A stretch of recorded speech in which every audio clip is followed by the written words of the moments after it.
These are my top 5 coaches for the 2022-2023 Premier League season. Hello everybody and welcome back to the Sideline Sedo YouTube channel.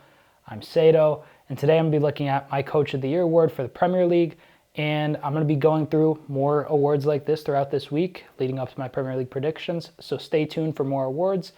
Like the video if you enjoy it, subscribe for more footy news, and comment below, who is your Coach of the Year? Did I get this right or is my list wrong? So let's get right into it. Number 5, Roberto De Zerbi. De Zerbi has been nothing short of brilliant this season. I think he's one of the most entertaining coaches in the league, honestly. As a manager, I've seen him kind of come out of nowhere personally. I haven't watched him, coach in Italy or coach Shakhtar too much. Obviously, some occasional kind of, appearances in the Champions League and all, but I wasn't following his career closely. So seeing him burst onto the scene like this in the Premier League has been honestly a joy. He's very refreshing. He's tactically astute.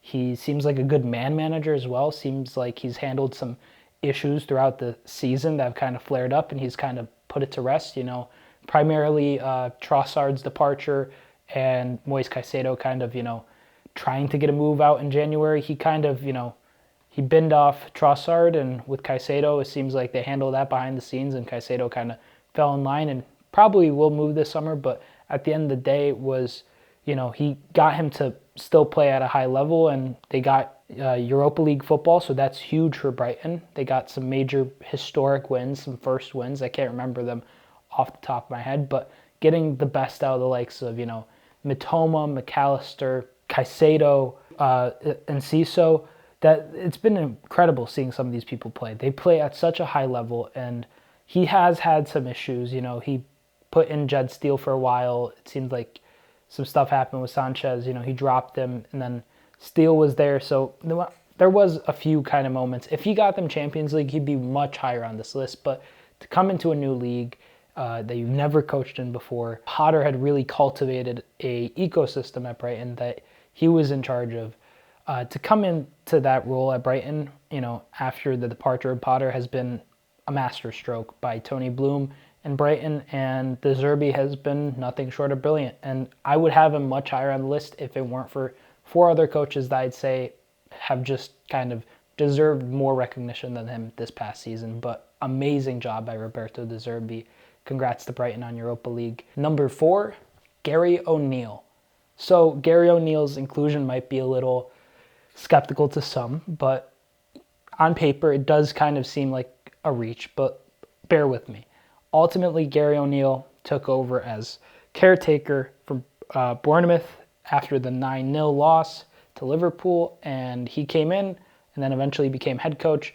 And if you look back to the summer transfer window that Bournemouth had, they really didn't work too much in the summer window. They didn't buy too many players. They bought Tavernier, Ryan Fredericks, and a couple other players that I honestly can't even remember, but a lot of players have just played out of their skin. I mean, players who have had some Premier League experience in the likes of Jefferson Lerma or Philip Billing, but he came into a squad that was, at rock bottom, really. A lot of people, myself included, were pitting them to get relegated. To come back from such a huge loss of 9-0 and, get them up to 15th, almost at 40 points, still with effectively a skeleton squad, I think that is truly deserving of praise. I think that Gary O'Neill really did his thing this season. Obviously they didn't, soar or anything, but really to keep them out of the relegation zone for quite a while, and then eventually towards the end of the season it just was a non-starter that they weren't getting relegated. It just made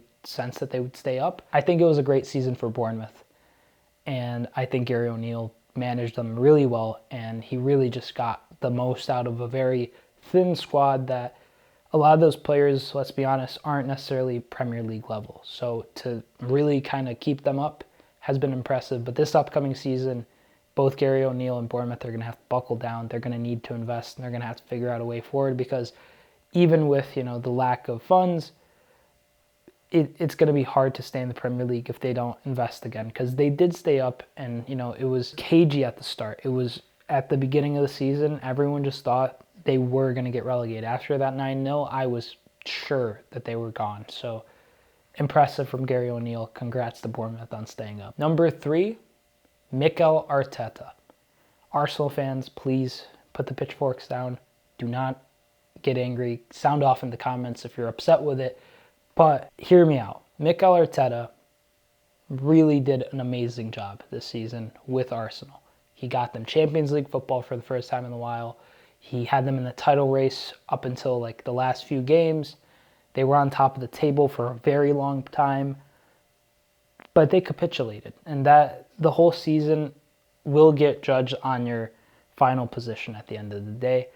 And to finish second after such a hard-fought season, and to finish second the way that they did, just kind of like needlessly drawing and kind of, they had some moments. There's those moments in title runs where, like Jorginho's goal against Aston Villa, or Reece Nelson winners, another example, where it's like moments of Premier League magic that keep you in the race, even though you seem like you're out of it after that match.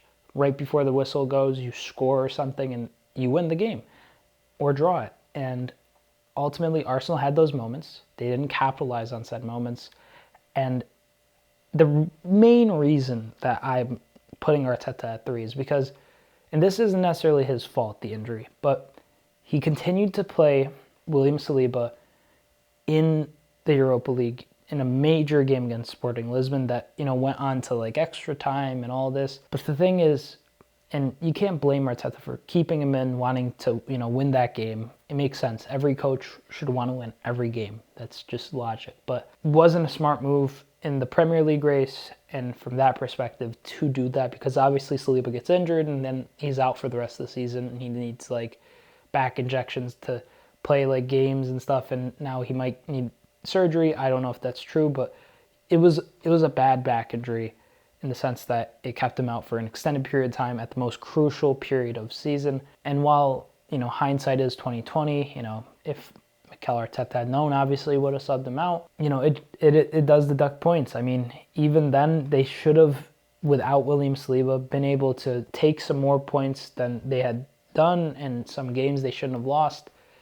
And ultimately, that puts him at 3, because I do think that the high for Arsenal was so high, but at the end of the day, to not win after that kind of race, it's deflating. And then next season, the season after, it's going to be harder to win because teams are starting to ramp up. It's getting real competitive in the Prem, so who knows next time that Arsenal will be at the top of the table. They could win it next season for all I know, but this season specifically, that's why I got him 3rd. Number 2, this also might be controversial. My second best coach for this past season is Pep Guardiola. City fans, once again, put the pitchforks down, please. I beg you. Pep Guardiola, why do I have him second in the Premier League Coach of the Year standings for the 2022-2023 season? Very simple. He's a brilliant coach. Amazing coach. He's done wonderful things at City. He won the treble this year, so obviously that goes without stating. And for most people, that immediately puts him at number 1. Winning a treble, that is extremely impressive. Very few people do it. So to win it is a gargantuan feat. There was a lot to kind of consider with this in recent years, right? Given the context of all the teams. My criteria for all this was basically, how has this coach kind of gone from, point A, which is the start of the season, to point B, and did they have, high expectations going into the season? Did they have low expectations? Did they shatter expectations? Or did they, fall under expectations? And Pep, I would say, yes, overall, with all competitions, he probably met expectations, winning the Champions League. People were hoping and expecting, I should say, they were expecting City to at least get to the semis or the final or win. That was the minimum. And obviously they won. They won the treble. But in the Premier League, I didn't expect City to, at a certain point, have such a fight with Arsenal, in the sense that I didn't expect it to be so close at a certain time. It was like January to like March, right? Like I thought that in that space of time, that City would be clear, but Arsenal was the team that was clear. And obviously City deserves a lot of praise for catching up to Arsenal, but that is what City do. They catch up to everybody. It doesn't matter who you are. I just feel like ultimately this season, if I'm like grading Pep, he met expectations. He finally got his Champions League with City, but at the end of the day, he he didn't, smash the league in the way I expected him to. Some of his signings in the summer were straight up flops. Calvin Phillips and Sergi Gomez, they just really weren't it. Haaland obviously was like the biggest of hits ever, so that obviously does deserve some praise. But at the end of the day, I do think that for Pep, a lot of this was just kind of like the result of years and years of building to this. So like this season, it didn't really matter. Like Pep had kind of built almost the perfect team to a certain extent, in that this team was going to go out and they were going to win almost every night because they were a City team that had, Kevin De Bruyne and Foden and Gundogan and Haaland and all these players. Like there was a lot of big players that have been there for a long time, and they lived up to expectation, sure, but if he were to get the number one spot, it would have had to be a treble and the standard, Premier League race. But in this Premier League race, it felt a little more vulnerable from City at times. There was a few moments that I thought they could slip up. Obviously, at the end, they were impenetrable. But that's why I have Pep at number 2. So number 1, who is my coach of the year? And if you have any sort of deduction skills, it should be fairly obvious. Yes, my number 1 spot for this list and my coach of the year for the 2022-2023 Premier League season is none other than Eddie Howe. Eddie Howe is an extremely underrated coach, even to this day. Like, I feel like a lot of people kind of slated Eddie Howe when he got the Newcastle job. They're like, oh, why is Eddie Howe doing it? He was just at Celtic, But Eddie Howe did wonderful things with Bournemouth. He got the most out of that Bournemouth side, more than I've ever seen. He is like the precursor to the likes of Brentford and Brighton, that Moneyball style of, we're going to recruit young and exciting talent. We're going to scout extensively, and we're just going to have a squad that is going to go out there and it's going to, they're going to play football. Obviously, you could make arguments against, some of the kind of, I guess, dark arts of his coaching style, that being obviously like time wasting and certain things like that. And Newcastle, obviously, like, they have all the funds in the world. They can go out and buy players that fit their system, and they have the financial backing to get just about whoever Howe wants. But they're smart purchases. Like, they're clever and they're exciting purchases, and they kind of go under the radar because some of these players, while they aren't necessarily like the biggest of big names, they are going to be stars in Newcastle because of Eddie Howe, because of that system, and because of the squad they're cultivating. I mean, right off the bat, you got, this past season they signed the likes of Nick Pope, who's very promising English goalie, but at the end of the day isn't like someone like Donnarumma. You have Bruno Guimaraes, who's a very, very tidy and exciting midfielder, but he's not, Jude Bellingham. They got Alexander Isak, and he's an awesome striker. Like, he's got a deep bag, like, scored some awesome goals. Yeah, he was injured, but you can see what is there, and it is a very frightening striker, to be quite honest. But he's not Erling Haaland, and ultimately, you sign Sven Botman, and it's not like you're signing, I don't know, somebody that's like won a Champions League, or like, it's not like signing Rafael Varane, It's not like signing a global center back like the Lit.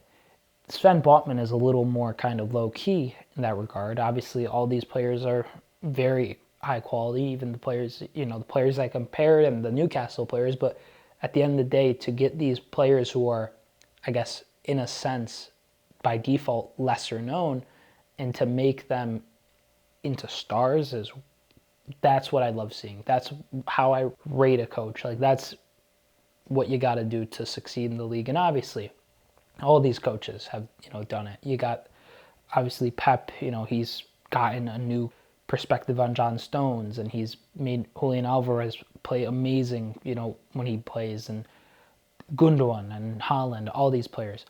Arteta with Partey and Xhaka and Gabi Jesus and Saka. Gary O'Neill's basically there with the likes of, Tavernier or Philip Billing, playing better than you would expect them to, or Lerma.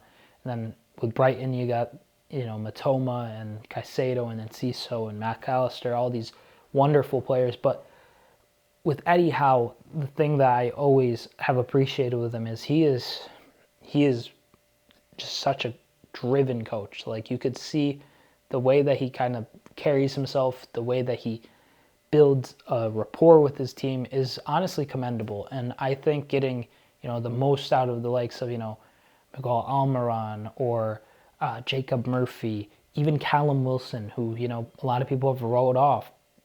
It's been amazing. He's really had a wonderful campaign.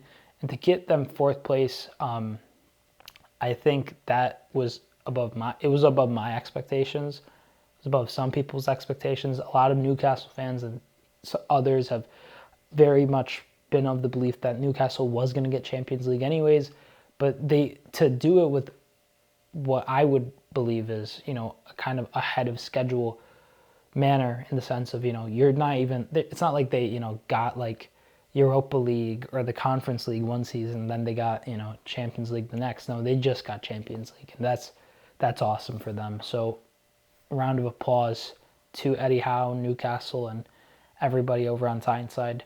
That's my list. If you enjoyed it, give it a thumbs up. Comment below, who's your coach of the year? Did I get my list right, or was I off the mark? Subscribe for more footy news, for more footy awards, for more Premier League awards and transfer news. Thank you again so much for watching. I'm Sideline Sedo. Peace.